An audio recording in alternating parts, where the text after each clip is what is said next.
You ever move somewhere and just feel, immediately, that you've made a mistake?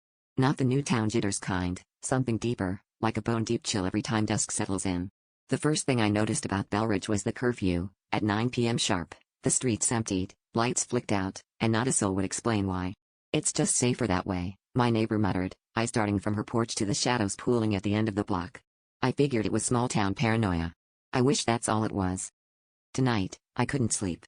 Restlessness gnawed at me, so I watched the world through the slit in my blinds. That's when I saw my car, rolling slowly down the street. Someone was behind the wheel, their silhouette familiar in the worst possible way. My favorite jacket, the one I'd left tossed over my passenger seat, clung to their shoulders. I blinked, thinking it was a trick of the light, but the drivers had turned just enough for me to see my own face reflected in the window. I stumbled outside, ignoring the prickle of fear crawling up my spine. The neighborhood was silent except for the hum of my engine fading into the distance. I ran after the car, but the farther I went, the more I realized the houses looked wrong, porches warped, windows too dark, street lamps flickering in impossible patterns. My phone buzzed in my pocket, screen lighting up with a text from my own number, "Stay inside.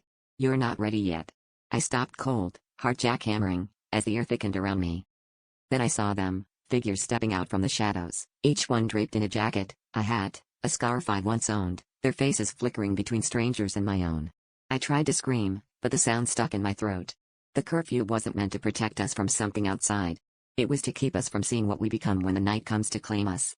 And as the figures closed in, I realized I was already too late to heed the warning.